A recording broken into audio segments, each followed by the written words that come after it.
família, meus filhos. Traga os filhos para cá. Traga os filhos para a atividade. Eu ia nos feirões espíritas do Rio de Janeiro, lá com a Ana Jaici, em prol da Mansão do Caminho, e eles tinham um estudo na quinta-feira, é um estudo do Livro dos Espíritos. E muita gente morava do outro lado da cidade, ou em Niterói, muito longe de lá. Chegava no horário da reunião, as pessoas vinham para o estudo e traziam colchonetes.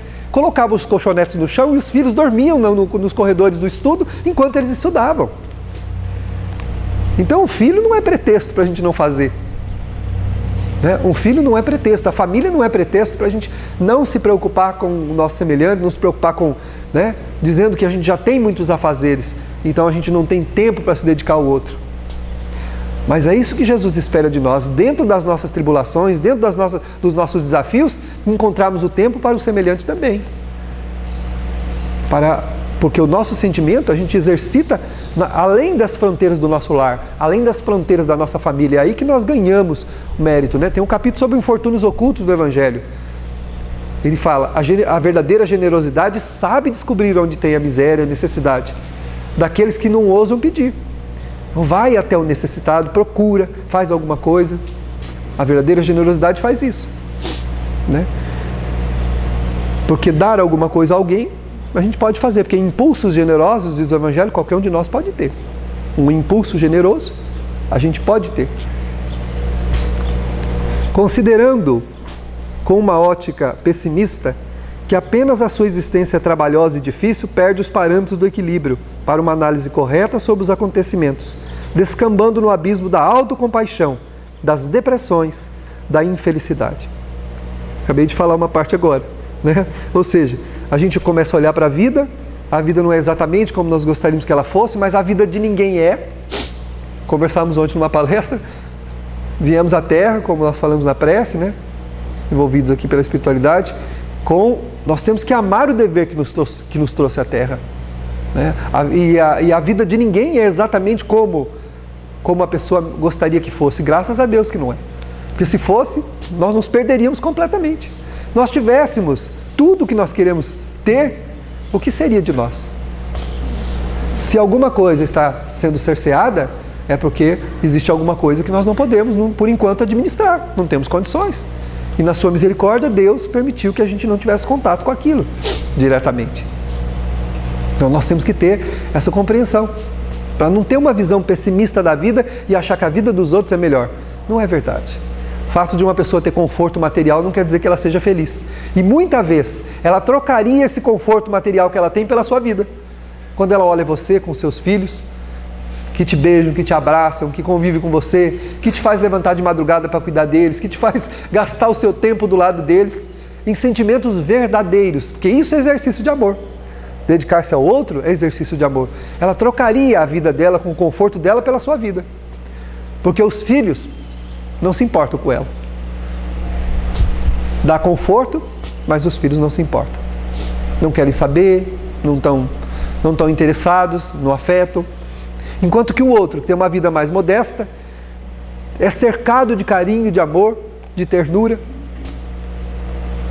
Então a gente precisa verificar esses valores, para não ficar olhando para a nossa vida com pessimismo, acreditando que a nossa vida é uma vida ruim e que as coisas não dão certo para a gente, mas dão certo para os outros.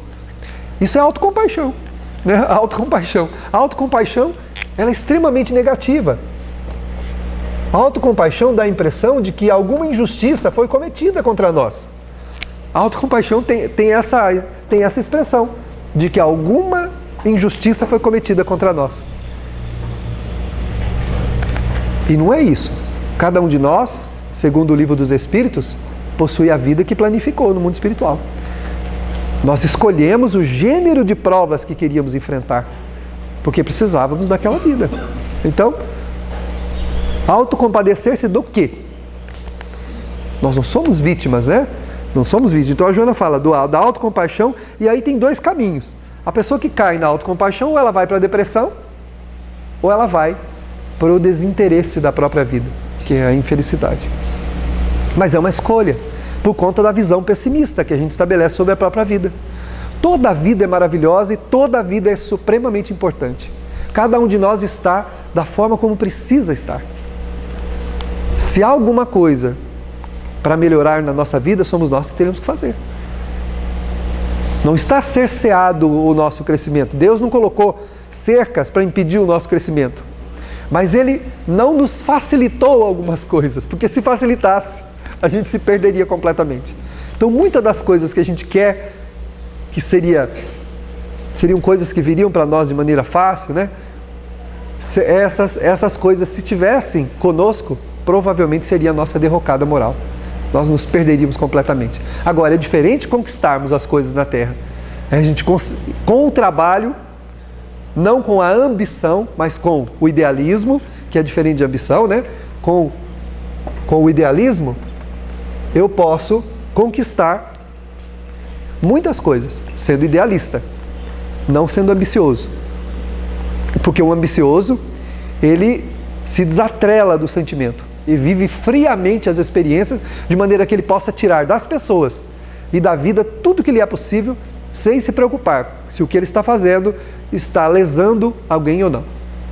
No Evangelho segundo o Espiritismo, no capítulo sobre a verdadeira propriedade, os Espíritos dizem assim: só é legitimamente nosso aquilo que, para conquistar, nós ganhamos com o suor do nosso rosto, ou seja, pode ser qualquer tipo de trabalho, material, intelectual, nós ganhamos e não prejudicamos a ninguém.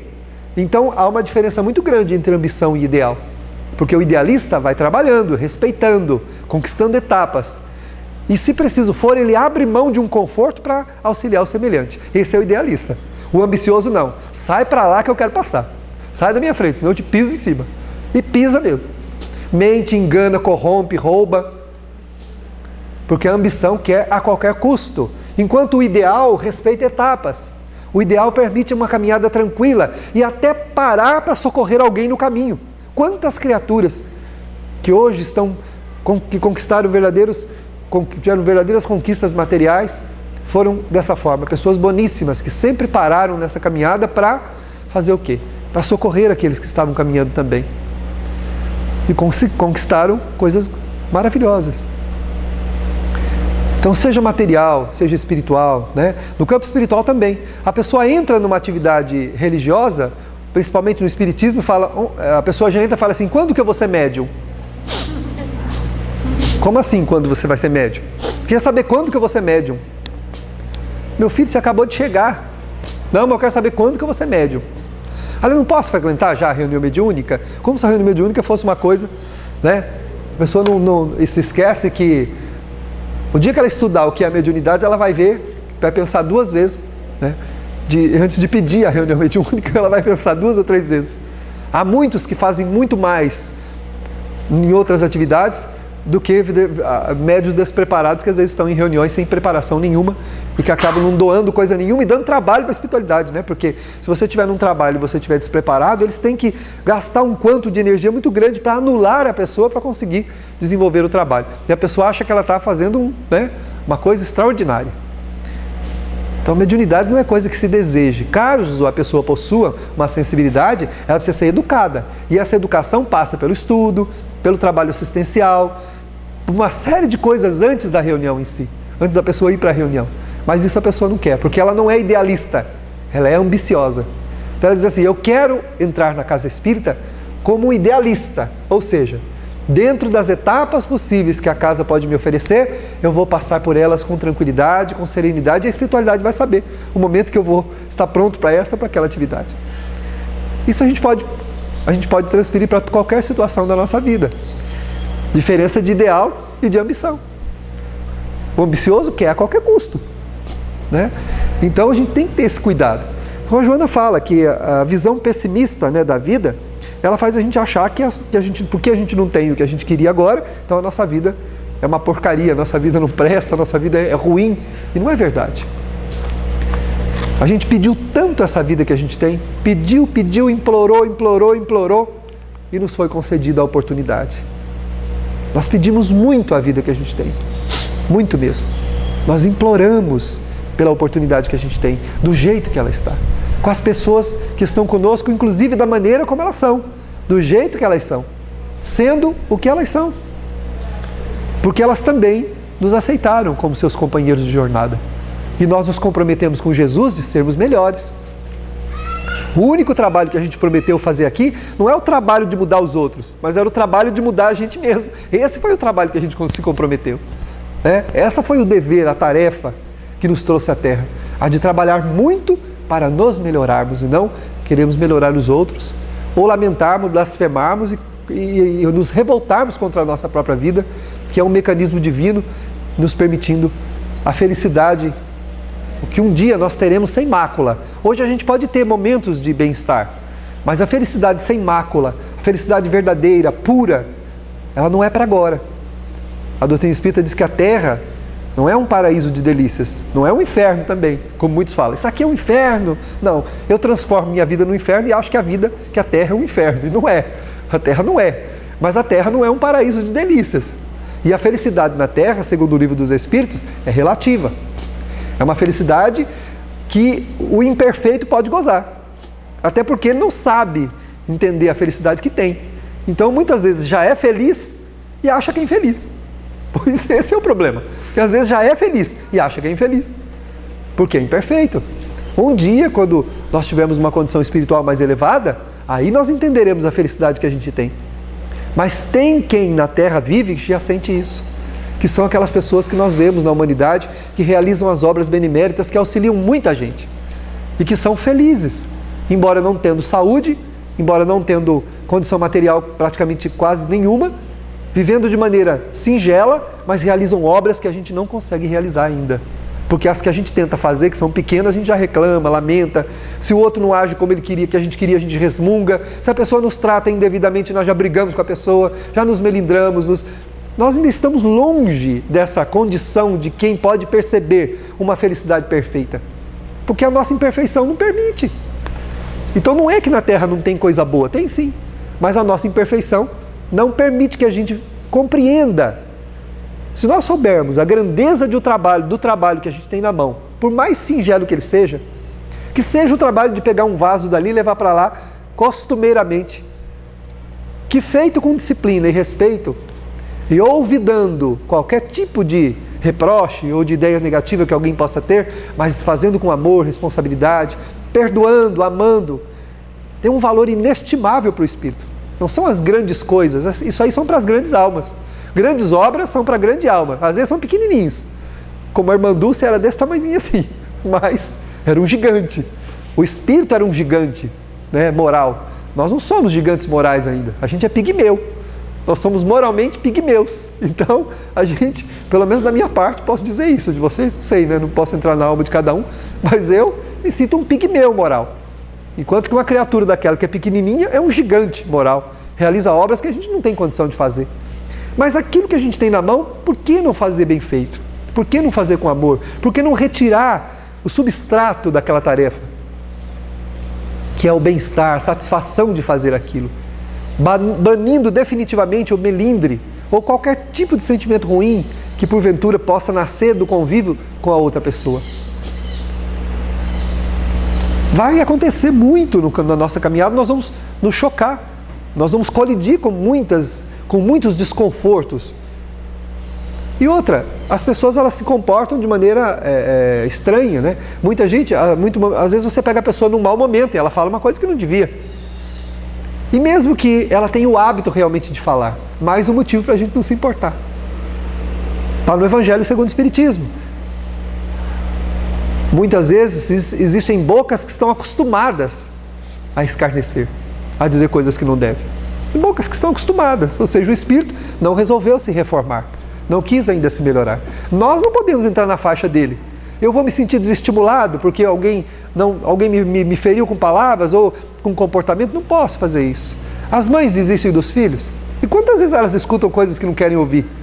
Nós, a maioria de nós, não teríamos a dignidade de ouvir a coisa que uma mãe escuta e continuar amando aquele ser que nos desacata, que diz coisas horríveis. Eu já vi aqui no centro um filho dizer coisas para uma mãe que eu fiquei envergonhado por ela. Ela baixou a cabeça, escutou no horário da sopa. E assim que ele saiu, foi embora chutando tudo que ele achou pela frente, ela disse assim: ele não está bem. Ele está andando com umas companhias aí agora está com esses hábitos aí. Ou seja, ela ainda desculpou o menino. Encontrou ainda uma desculpa para justificar. Ela não está querendo dizer que ele está certo, mas ela entendeu ele, ela compreendeu a ignorância dele. Então nós precisamos ter essa dignidade, senão a gente vai olhar para tudo com pessimismo, como a Joana fala, né? Olha aqui, considerando a vida por uma ótica pessimista. Se nós considerarmos a vida por essa ótica pessimista, nós não vamos aproveitar a oportunidade do crescimento. Nesse sentido, a sua autoestima esmaece, vaticinando a ruína da jornada e não se esforçando para reverter a ordem dos pensamentos derrotistas, que vitaliza durante os largos períodos de ócio físico e mental. Então, o espírito que entra num quadro desse,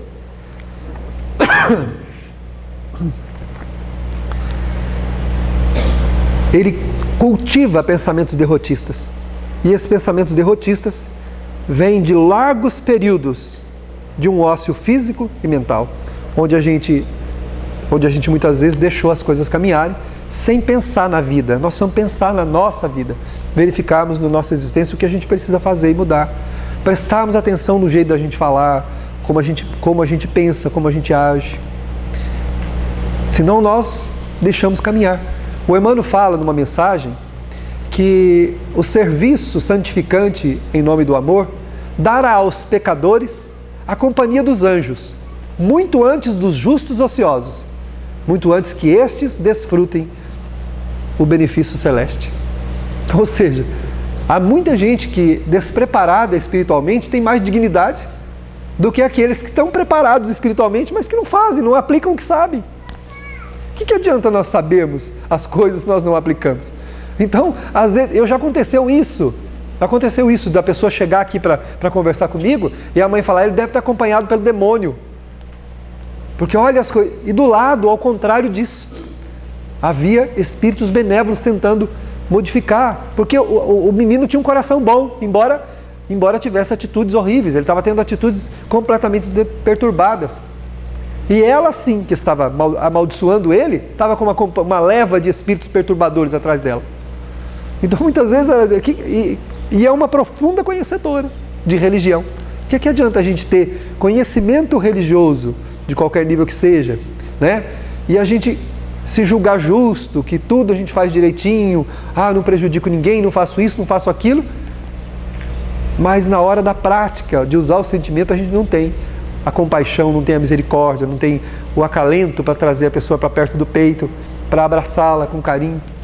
Então o Emmanuel fala que muitas vezes as atitudes de uma pessoa que nós achamos que não tem valor nenhum, que são atitudes feitas com amor, dará a ele a companhia dos anjos muito antes que o justo, ocioso, que vive na ociosidade da sua fé, sem fazer nada por ninguém, sem mudar, sem se preocupar com nada, e achando que aquela vida de beatitude que ele está tendo vai levar ele a algum lugar, né? Eu não vou ter contato com ninguém, não vou fazer nada, porque não quero me contaminar. Mas isso não tem valor nenhum, né? E aí a gente entra no quadro que ela coloca aqui dos pensamentos derrotistas. A vida apresenta-se com as mesmas características para todos os seres vivos. Então a gente tem que entender que a vida é difícil para todo mundo. A vida é difícil para todo mundo. A gente acha que é só para a gente. É porque a gente não está dentro da vida do outro, não está dentro do sentimento. Aquela coisa que a gente olha para o outro e fala assim, mas fulano está preocupado com isso, mas nós não sabemos a condição espiritual dele para fazer aquele enfrentamento. Para aquela pessoa, aquilo que ele está passando é um desafio muito grande. É um desafio muito grande. A gente não pode menosprezar de forma nenhuma a condição do outro, né? De forma nenhuma, porque as resistências morais são diferentes, né? E a vida é a mesma para todo mundo, ou seja, todo mundo tem desafio. Se não tem de um lado, tem de outro. Eu não acabei de dizer que às vezes a pessoa tem recursos materiais e não tem o amor de um filho. A pessoa tem tudo, e o que ele mais desejaria é que o filho chegasse e desse um beijo no rosto. Ele nunca vai ter esse beijo, nunca vai ter o abraço, nunca vai ter. Porque estão completamente distantes um do outro. E o que a pessoa mais queria era esse abraço, esse beijo. Que ele pagaria milhões para ter esse abraço, para ter esse beijo. E a gente tem, como uma criaturinha daquela ali, né, Levi? Né, bebezinho? Ele chega para mim e fala: Bibi, sabia eu te amo? Sabia eu te amo? Eu falei: Bibi sabe. A gente sente o amor. Isso não tem dinheiro que pague. Não tem dinheiro que pague. Entendeu? Então agora, as pessoas trocariam tudo que tem por isso, por uma atitude assim, né? Então a gente precisa rever esses valores que a gente tem, né, de achar que a nossa vida é uma porcaria, a vida dos outros é boa. Não, a vida é difícil para todo mundo. Nós precisamos nos apaixonar pela nossa vida. Nós precisamos amar, como disse, vou dizer novamente, como ontem um benfeitor colocou na palestra, eu gravei, estou repetindo aqui para vocês. Nós precisamos amar o dever que nos trouxe à Terra. Cada um de nós está no seu dever, cumprindo o seu dever. Temos que amar esse dever. Olhar para a família que está à volta e nos apaixonarmos pela nossa família, pelos amigos, pela condição da nossa religião, das coisas que a gente faz, do amor à caridade, ao bem, nos apaixonarmos por essas coisas e darmos o devido valor a elas, valorizando muito, muito, muito, muito. A gente acha, né, que uma visita no sábado, como nós temos o samaritano, a alguém que está acamado, isso, imagina, uma vez por semana, né? Não tem valor nenhum isso aí. E às vezes eu nem sei se é bom eu sair lá de casa, do meu descanso, né, da tarde, ou de praticar algum esporte, sair para ir fazer alguma coisa, e vim aí para 2h30 da tarde, né, para poder ir visitar essas pessoas. Acho que eles não dão nem importância para isso. Nós já tivemos comunicações na reunião mediúnica de pessoas que eram visitadas e dizem que a gente não sabe o benefício que essas visitas trouxeram a eles. Eu tenho certeza que traz muito mais para nós, mas eles acreditam que a gente leva um benefício para eles. Tem pessoas que esperam avidamente. Teve uma atividade esses dias e nós suspendemos o samaritano porque não dava, ficou incompatível. Foi o dia da psicografia, nós não tivemos condição de fazer o samaritano, porque chocou os horários. Era mais ou menos o horário do samaritano. Eu ouvi de mais de um lar, de uns 2 ou 3 lares, eu ouvi psicamente as pessoas dizendo: mas eles não vêm? Eles não vão vir? Eu escutei mediunicamente as pessoas perguntando. Isso foi para mim uma lição muito grave, muito, muito, muito sublime, de que a gente não deve substituir uma coisa pela outra. A gente muda o horário, faz alguma coisa, mas não deixa de fazer aquilo que é importante, porque para essas pessoas é importante e a gente acha que não é. Agora, se para eles é importante, imagina para nós. Imagina para nós se não é importante. Poderia ter ido mais tarde. Eu escutei alguns deles dizendo: mas eles não vêm. E a gente acha que a gente está perdendo tempo vir aqui no horário de samaritano. Perder minha tarde, né? Nós estamos ganhando a nossa tarde, não estamos perdendo. Estamos ganhando a nossa vida. Ganhando. Perder é mergulharmos na ociosidade, de termos uma vida atribulada e cheia materialmente, mas vazia espiritualmente. Esse é o ócio espiritual. A gente pode ter uma vida muito cheia, atribulada, cheia de compromisso, mas espiritualmente vazia, ociosa. E é esse ócio que nos pesa sobre o espírito. Esse ócio é que vai nos atormentar a alma quando a gente deixar a terra. O ócio espiritual. Porque a gente pode ter, eu tenho muitos afazeres, eu tenho muitos compromissos com a família, eu tenho muitos compromissos com o trabalho. Você sabe, né, nesse mundo a gente tem que sobreviver. Pois é, tem que sobreviver. Mas não é só sobreviver, nós não viemos aqui só para sobreviver.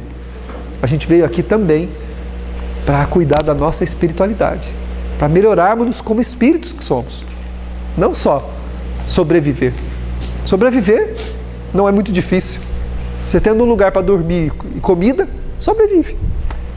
Sobrevive. O que a pessoa chama de sobreviver é correr atrás do supérfluo. Muitas vezes, diz o Evangelho segundo o Espiritismo, para juntar, agregar coisas a algum lugar que já tem o suficiente.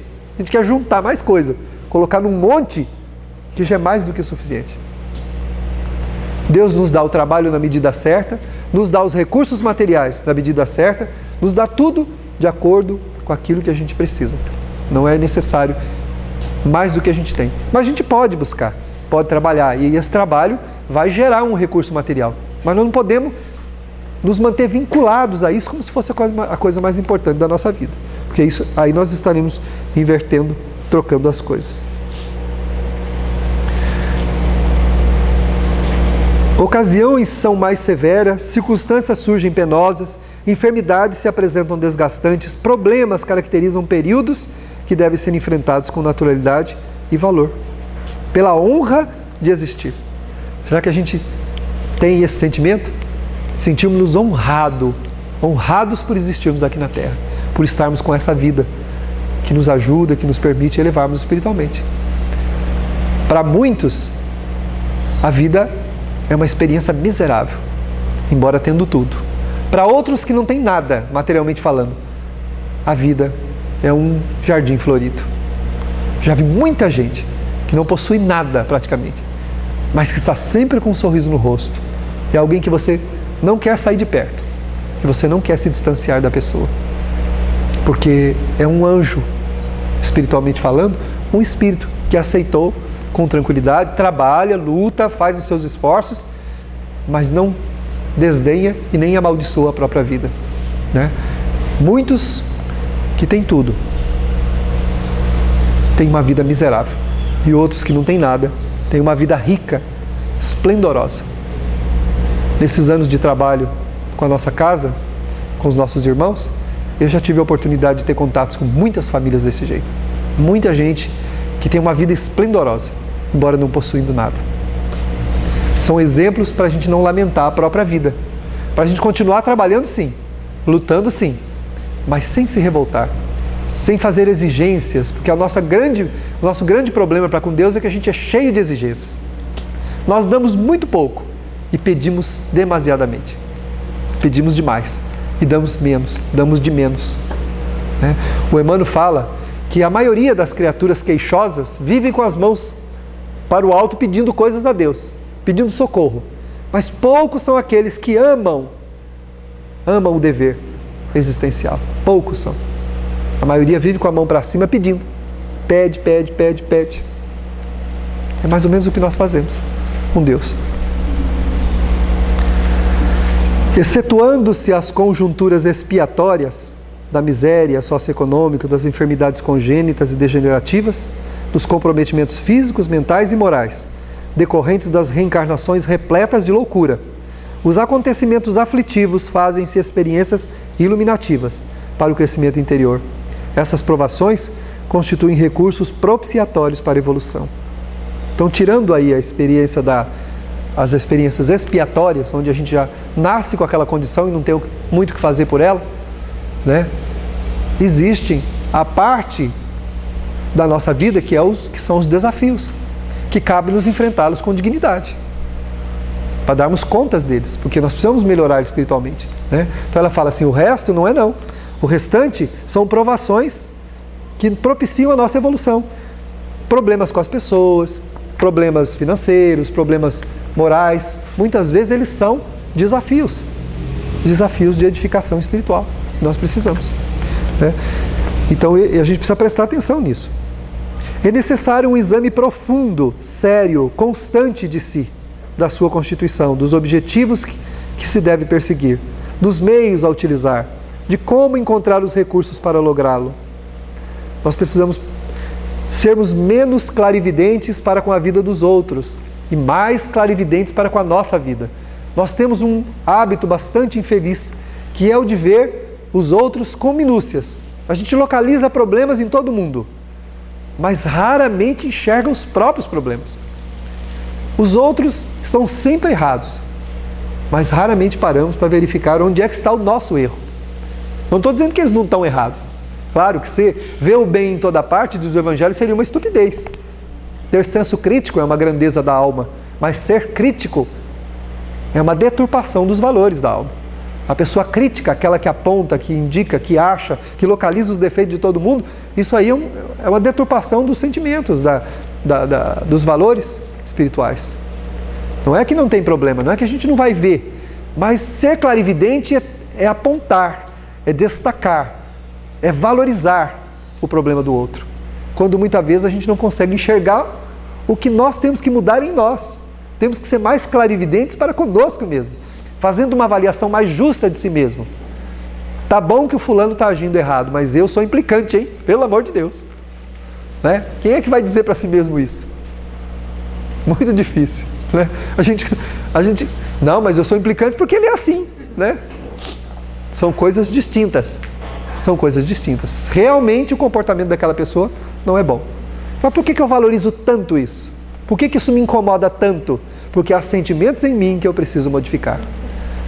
Há valores em mim que eu preciso alterar.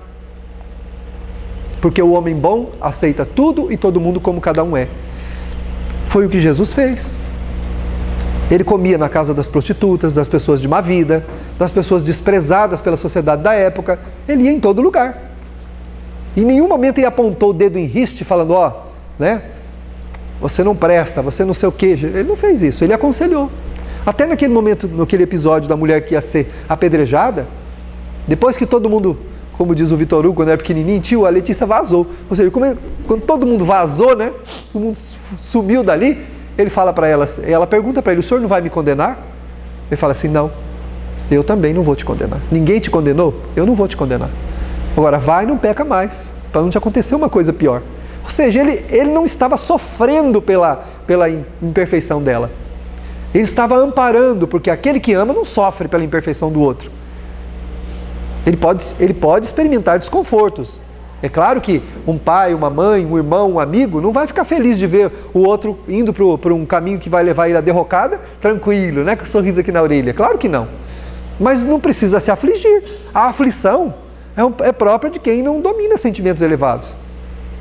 A aflição é própria, né, a perturbação, da gente se perturbar, da gente transformar a nossa vida num poço de amargura e de infelicidade por conta do comportamento do outro. Aí está um grande engano. O grande engano nosso. Isso é querer que a outra pessoa seja o que a gente quer que ele seja. Claro que eu não vou, que isso não vai ser confortável para mim. Ver alguém que eu amo, alguém que eu tenho um relacionamento próximo, né? Ou as próprias pessoas mesmo, à volta, ver elas caminhando para um lado, para algum campo que não é bom, é claro que isso vai me trazer desconforto. Mas não pode me trazer amargura, paralisar a minha vida e eu ficar dizendo, tá vendo, senhor? Nada dá certo para mim, nem os meus amigos prestam. Já vi gente falar isso, nem os meus amigos prestam. Ora, e eu presto? Eu preciso me avaliar. Se eu sou tão clarividente assim com as imperfeições dos outros, é porque não estou corrigindo as minhas. Há alguma coisa em mim que eu tenho que mudar.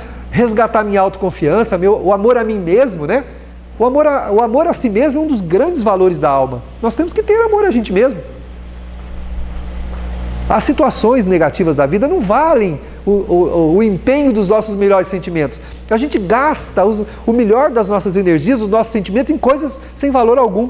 E naquilo que a gente tinha que dedicar os nossos melhores sentimentos, a gente não dedica.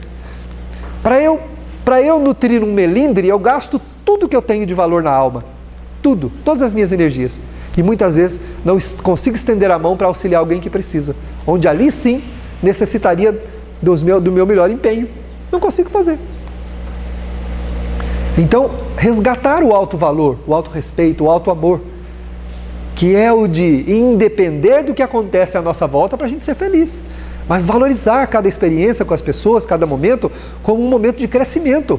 São desafios. Cada pessoa me desafia em uma área da minha personalidade, dos meus sentimentos. Cada pessoa me desafia. E enquanto eu estou me incomodando, é porque eu tenho sentimentos para desenvolver ali. Enquanto as coisas me incomodarem, no sentido de me afligir, de me atormentar, de me aturdir, é porque existem coisas em mim que eu preciso mudar. Às vezes as pessoas dão até dica. Fulano, você é isso. E a gente fica com raiva dele ainda. Né? Mãe, você é muito implicante. A gente fala, moleque, né? Me respeita que eu sou sua mãe. Ou pai, né? Na verdade, pode ser que ele está te dizendo uma verdade. Mas será que eu não sou implicante mesmo? Será que eu não estou confundindo preocupação, não estou confundindo cuidado com implicância? Porque ele não faz exatamente como eu quero. O menino põe o prato para lá, a mãe quer o prato, vem para cá. Põe o prato para lá, o menino quer o prato. Aí ele fala, mãe, você é muito implicante. Que diferença faz o prato tá para lá ou tá para cá? Então ela precisa avaliar, de repente, a implicância mesmo. A rigidez minha que faz com que eu queira que as pessoas se comportem exatamente como eu quero. Todo mundo vai pôr o copo assim, tá? E o prato tem que ficar assim. Se o coitadinho põe o prato um pouco para lá, já... É? Mãe, você anda muito brava. Acha, moleque. É? Os dentes. Então a gente precisa verificar se realmente as pessoas não têm razão naquilo que eles identificaram na gente. Porque a gente tem essa visão do outro. Tem essa visão do outro. Os outros são desleixados, são grossos, são despreocupados, são isso, são aquilo, são aquilo. E nós? Somos o quê?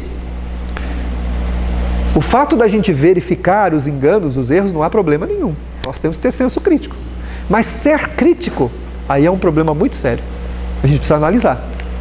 Né? Para a gente não mergulhar num poço de pessimismo em relação à própria vida. Né? Quem tem um rigor excessivo da vida do outro tem também uma autoanálise ruim de si mesmo. Ruim, muito ruim. Né? E aí a gente vai, ele diz aqui, então, provações todas as pessoas vão enfrentar, porque são desafios de evolução. Assim não ocorressem, e seria já a Terra um paraíso anelado, e a vida física se tornaria a natureza eterna. Ou seja, se não fosse assim, seria um paraíso, e ela não é. Ela ainda é um mundo de desafios, onde a gente precisa ficar aqui para fazer o nosso crescimento espiritual. Ela não é ainda um paraíso. Né? É necessário um exame profundo e sério de si mesmo. Para tanto, é imprescindível o autoexame dos comportamentos mentais, emocionais e físicos sociais. Ela, Joana, dá a dica. O que a gente precisa avaliar cotidianamente?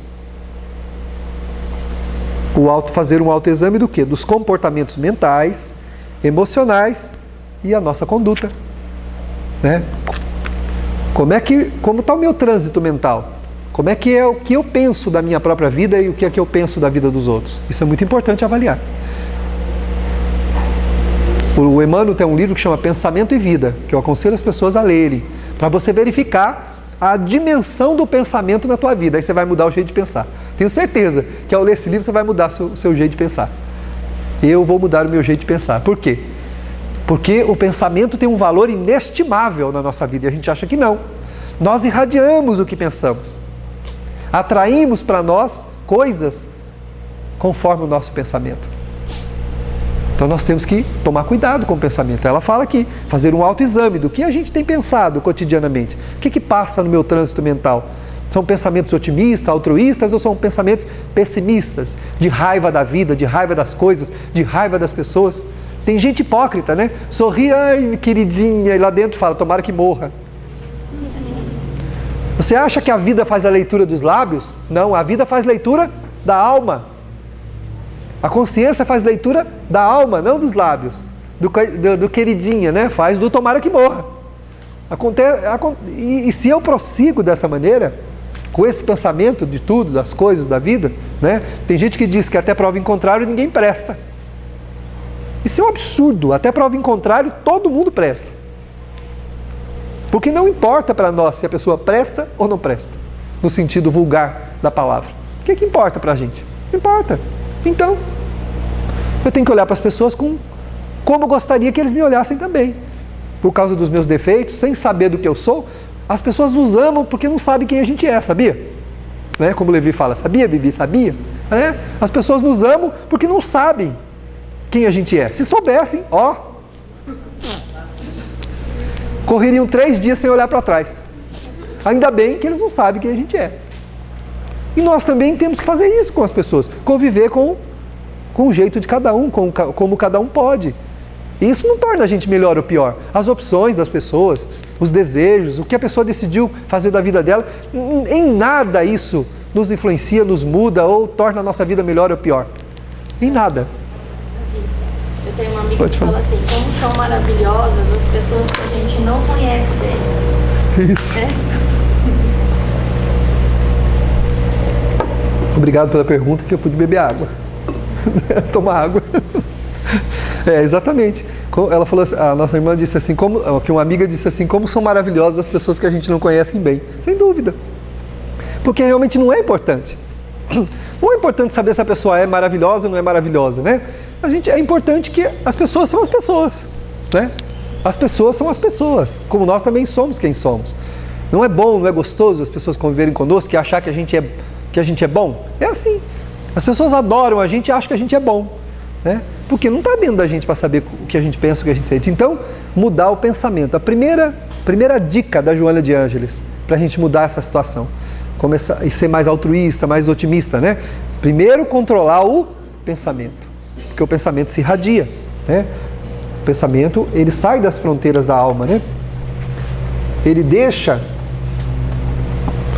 Nós temos uma aura E o nosso pensamento não fica somente aqui, restrito ao nosso mundo mental. Ele sai e vai ter contato com criaturas a longínquas distâncias, que nós não sabemos para onde o nosso pensamento vai. Um pensamento negativo aqui pode sintonizar um pensamento negativo do outro lado do mundo. Com o nosso pessimismo, com a nossa raiva da vida, com a nossa raiva das pessoas, a gente pode ajudar, colaborar num crime que vai ser cometido lá do outro lado do mundo. Você fala assim, eu tenho nada a ver com aquela guerra lá não. Acontecendo aquelas guerras para lá, não tem nada com isso não. Às vezes a gente tem tudo com isso. Porque os pensamentos negativos, os pensamentos de raiva, de ódio, de mágoa, de ressentimento, eles vão embora. Eles irradiam-se. E vão encontrar do outro lado do mundo um outro pensamento semelhante. E reforça esse pensamento, podendo auxiliar alguém a cometer um crime. A pessoa faltava só aquele impulsozinho, ela recebe o impulso e comete o engano. Por isso dizem os Espíritos que nós não seremos plenamente felizes enquanto houver uma lágrima sendo derramada nesse mundo. Nós temos que pensar a esse respeito. Lágrimas justas, né? Não lágrimas de chilique, nem de lágrimas que não tenham. Enquanto houver uma lágrima justa por aí sendo chorada, nós não vamos ser plenamente felizes. Nós temos que mudar então o pensamento. Aí ele fala aqui, mudar o sentimento. O que a gente irradia, né? Quando a gente convive com as pessoas. O que as pessoas despertam em nós quando nós convivemos com elas? O que vai aqui no peito, né? Aqueles famosos gelos na alma, né? Tem gente que você chega perto, a alma gela. O espírito, a alma gela. Mas por que esse gelo? Esse gelo é muito próprio de sentimentos não muito apropriados que transitam na nossa natureza. Que transitam. Nós temos que mudar o nosso jeito de sentir.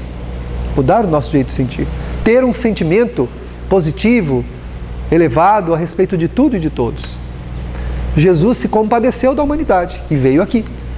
Se ele tivesse julgado a gente de maneira aleatória, sem usar o amor, a misericórdia, a compaixão, ele não teria vindo aqui ajudar a gente de jeito nenhum. Ele só nos ajudou por conta da compaixão. A compaixão é um sentimento que faz a gente se aproximar dos outros, se compadecer da dificuldade da pessoa, até da sua ignorância, e ajudar, e fazer alguma coisa. Ao invés de execrar, de querer, de rechaçar, de querer não ter perto, né? A gente escolhe as pessoas que a gente quer conviver. Esse eu convivo, aquele não. Aquele mais ou menos, aquele nem pensar. É assim. Você imagina se os espíritos venerandos fizessem isso com a gente? Olhassem pra gente, eles que conhecem a gente bem, falassem assim, aquele ali nem pensar. Deus me livre. Aquele ali, o que tem de cabeça que ele cortou na outra encarnação, mas de jeito nenhum. Vou ficar perto dele não. Bicho ruim. Só fez coisa errada lá, é bicho ruim, não vou ficar perto dele não. Imagina se os espíritos venerandos fizessem isso. Mas ao contrário, eles têm compaixão de nós. Eles movimentam no coração a compaixão. E a compaixão faz a gente ajudar os outros, ajudar as pessoas, amá-las do jeito que elas são. E tentando fazer o melhor por elas, sem sofrer, sem se agastar, sem se amargurar. Quando a gente experimenta amarguras, por causa do comportamento e do sentimento dos outros, tem alguma coisa errada com o nosso sentimento. Então tem que verificar aqui, né? Preocupação, cuidados é uma coisa, amargura é outra coisa, né, que a gente tem que ter. E ela fala, né, do comportamento também físico, né? A gente precisa ver como é que a gente está se comportando, como é que a gente age para com as pessoas, com ética, com respeito, ou a gente está agindo com indignidade, em todos os sentidos compreensíveis. Como é que eu me comporto diante do meu semelhante? Também me comporto agindo, tentando propiciar o melhor para aqueles com quem eu convivo? Onde eu estou? Os espíritos venerandos dizem que a gente não tem que ser o melhor em nada. Não tem que ser o melhor em nada, mas tem que fazer o melhor onde a gente estiver. Qualquer lugar que eu esteja, fazer o melhor para preservar a paz, o melhor no meu trabalho para que as pessoas se beneficiem daquele trabalho que eu estou oferecendo, o melhor na minha convivência com as pessoas, fazer o meu melhor. Não é ser o melhor. Muita gente hoje está preocupada em, eu quero ser o melhor profissional que existe aí no mercado, quero ganhar muito dinheiro. E esquece de fazer o melhor, que é muito melhor do que ser o melhor. Nem sempre o melhor é mais ético, é mais respeitoso, é mais digno. E aquele muitas vezes que está fazendo o seu melhor, que ganha às vezes menos do que o outro, que é o melhor, né, materialmente falando, está ganhando a sua vida. Esse está ganhando a sua vida. E é isso que no comportamento nós temos que prestar atenção. Em qualquer comportamento, seja ele moral, material, espiritual, onde nós estivermos, nós estamos fazendo o nosso melhor. Ou a gente está negativamente colaborando com as coisas ruins, ou não estamos fazendo aquilo que a gente deveria em relação ao nosso semelhante. Diante de alguém que me ofende, qual é o melhor comportamento a dar? Da compaixão, da misericórdia, do respeito à ignorância daquele que fala. De administrar as coisas de maneira que a gente não se amargure com aquilo. Na atividade profissional, se eu não ganho o que eu quero ganhar, ou se não estão me pagando devidamente o que eu acho que eu mereço, então vou fazer de qualquer jeito. Vou fazer mal feito, porque assim eu vou punir aquele que não está me pagando. Lê do engano. Você está punindo-se a si mesmo, contraindo débitos. Eu tinha um chefe, já contei para vocês, conto de novo, porque o assunto ele se encaixa. Que ele dizia assim: você pode brigar por salário, por melhorar a posição material que você está, por um cargo que você quiser. A única coisa que você não pode deixar é de cumprir o seu dever. Porque a hora que você não cumpre o seu dever, você está cometendo um crime moral. Eu nunca vou esquecer isso. Ele é espírita, foi a primeira pessoa que me falou sobre doutrina, há muitos anos ainda, até quando eu ainda era menino. Ele falava isso: olha, você pode lutar por qualquer coisa que você queira, materialmente falando e profissionalmente falando. A única coisa que você não pode fazer é deixar de cumprir o seu dever, porque aí você comete um crime moral. De fato. Então o comportamento é muito sério, porque do comportamento nós subtraímos, nós tiramos os recursos que vão sustentar a nossa vida. O pensamento alinhado, o sentimento elevado e o comportamento devido faz a nossa vida se transformar numa vida profícua, de elevação, de serenidade, de paz, que suporta qualquer enfrentamento. Muitas vezes aquela dificuldade que a gente experimenta na hora de um enfrentamento é porque a gente não agiu dessa maneira durante a vida até ali naquele momento. Então nós temos que pensar a esse respeito. Ontem na cidade da Adélia, eu vi o filho matou o pai, a mãe por causa da herança. Ia matar o irmão para ficar com a herança sozinho. Ele tem 23 anos, nunca trabalhou. O pai sempre deu de tudo para eles. E ele foi preso. Aí o outro que matou o pai, ele contratou 2 matadores. Matar o pai e a mãe. Depois ia matar o irmão, 17 anos. Não deu certo. E não deu certo. Tá.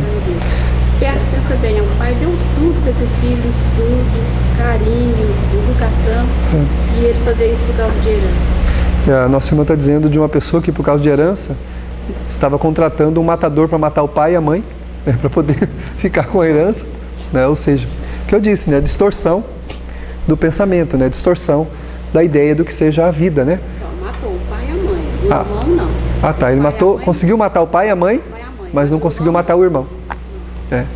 Isso quer dizer, o espírito achando que ganhou alguma coisa, contraiu o débito, Contraiu o débito, porque é o que eu disse, quando o foco nosso é apenas a vivência das coisas exteriores, nós perdemos a existência.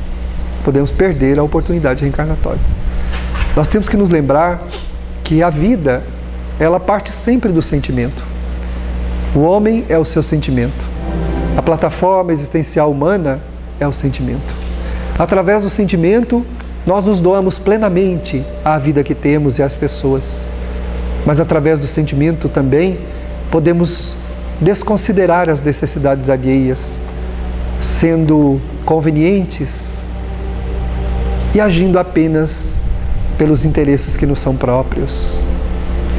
Comumente, não nos avaliamos no sentido de buscarmos alterar os sentimentos que temos, porque estamos distraídos na existência a observar aquilo que não tem valor, desvalorizando plenamente o ato de existir em si mesmo, extremamente valoroso nas conquistas que o espírito deve fazer para deixar a Terra melhor do que aqui chegou. Pensemos em termos de nos alegrarmos, porque já possuímos as coisas mais valorosas de que a nossa vida tem notícia. Temos as pessoas certas, temos os sentimentos apropriados, temos as oportunidades escolhidas, temos os desafios iluminativos que irão nos ajudar a crescer sempre. Apaixonemo-nos no bom sentido por tudo quanto envolve o nosso existir, para que o trabalho exaustivo de hoje represente o descanso da consciência amanhã. E as luzes que hoje vamos esplendendo sobre nossa própria estrada sejam as luzes eternas que nos iluminarão o sentimento, a mente e o comportamento nas vidas que vão sucederem-se, tornando-se assim vidas mais tranquilas, onde os desafios possam ser enfrentados com mais propriedade, com mais força e determinação. Ouçamos a voz do bom pastor que nos chama sempre: vinde a mim. Se você está aflito e sobrecarregado, eu posso te aliviar. Ou seja, se as dores tomam forma de maneira superlativa em nossos ombros, Ele pode nos ajudar, concedendo-nos forças a mais, assim como nós também deveremos auxiliar os nossos irmãos, doando das nossas energias, das nossas forças, da nossa determinação, permanecendo ao lado de quem quer que seja como dileto irmão, para que esse possa ser feliz. Que Jesus nos abençoe, nos conceda a sua paz. Graças a Deus.